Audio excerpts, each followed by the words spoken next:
FAQ en compagnie de Luna. Pour ceux qui ne la connaîtraient pas, je vous laisse aller voir la vidéo, la vidéo qui parle d'elle, juste en haut ici. Voilà, donc on va commencer tout de suite. Première question, la question qui m'est revenue le plus, pourquoi je suis devenue streameuse et qu'est-ce qui m'a donné envie de streamer? Alors pour commencer, en fait, j'avais un groupe d'amis qui faisaient beaucoup de streams, des vidéos YouTube, etc. Et le fait de les voir faire, ça m'a vachement donné envie d'essayer tout simplement. Et du coup, mon premier stream date du 22 mai 2018. Et bah, je pense que comme tout le monde, ça a été un peu une catastrophe, j'ai eu beaucoup de problèmes. J'arrivais pas à avoir une bonne qualité, du coup j'ai commencé avec Streamlabs. Et bah, du coup je suis toujours avec Streamlabs d'ailleurs, parce que du coup il y a pas mal de scènes pour commencer, etc. C'est pas mal. Et du coup ce que j'ai bien aimé c'est le côté animation avec les viewers. Bon, j'ai quand même galéré pendant plusieurs mois sans vues, sans viewers, tout ça. Donc si j'avais un conseil pour les personnes qui débutent dans le stream ou les vidéos YouTube, c'est faut persévérer, faut pas se laisser face aux 0 vues et juste être un petit peu patient. Voilà. Deuxième question, des projets pour l'avenir. Pour cette question, tout simplement, niveau Twitch, je pense plus continuer comme je fais actuellement. Donc du coup, il n'y a pas très longtemps, j'ai commencé à mettre un planning en place pour essayer de mettre un rythme sur mes streams. Parce que du coup, avant, je streamais vraiment comme j'en avais envie et voilà, c'était vraiment... J'étais libre, on va dire, j'avais pas de contraintes, tout ça. Et du coup, ce serait plus au niveau de YouTube où j'aimerais faire plus des qualités cinématographiques, peut-être essayer des petits courts-métrages, des petites vidéos, des petites intros pour mes streams, voilà.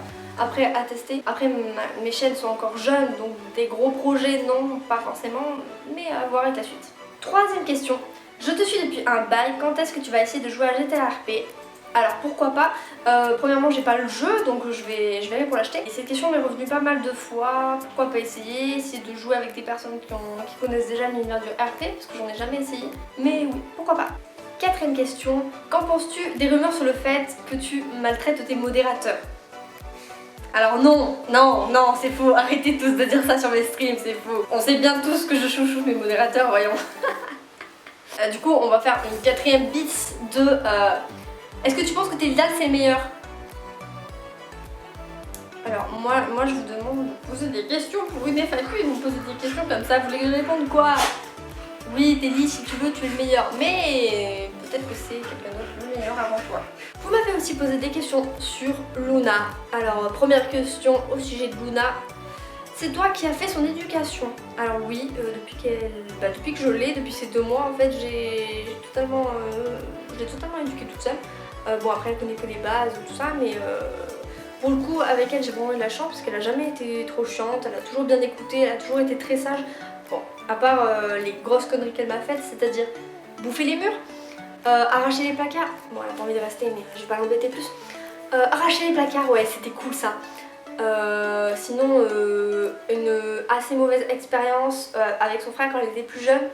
J'étais en colocation avec des amis et une personne avait un chat et du coup les 2 chiens se sont mis à bouffer le chat. Voilà, très mauvaise expérience. Mais sinon, dans l'ensemble, nickel, hein. Elle adore les chats maintenant, je ne sais pas pourquoi d'ailleurs. Deuxième question au sujet de Luna, on m'a dit qu'elle avait extrêmement grandi. Bah là du coup elle arrive sur ses 2 ans et demi. Et puis voilà quoi, en effet elle fait sa vie de chien et elle grandit très bien et surtout elle grandit très vite. Quelle est la clé de sa beauté? Ah bah tout simplement, pour le coup elle a pas suivi le chemin de sa maîtresse là, elle a, tu vois. Mais sinon du coup si vous avez un animal, pour le coup je vais plus vous parler du chien parce que moi c'est ce que j'ai pour le coup, mais si vous voulez vraiment avoir un poil soyeux et brillant chez votre chien, pour le coup ce sera qu'au niveau de l'alimentation. Si vous avez une bonne qualité de croquettes, pas par exemple la vieille croquette de chez Carrefour, voilà, il faut un minimum de marque. Je sais que ça peut être cher, mais quand on prend un animal c'est quand même mieux de donner le prix du coup. Si on prend un animal c'est pas pour s'en occuper à moitié, même si on n'a pas forcément les moyens, je pense qu'il y a un peu plus que la sous-marque des supermarchés, voilà. Alors merci à tous pour ceux qui ont posé les questions, peut-être une FAQ 2, si vous avez des questions du coup vous pourrez les poser en commentaire, j'y répondrai pour la deuxième FAQ. Merci d'avoir regardé, j'espère que ça vous aura plu et j'espère que vous aurez appris d'autres choses sur moi dont vous ne saviez pas. Si ça vous a plu, je vous laisse poser un like sur cette vidéo, la partager et commenter. Du coup, vous fais des gros bisous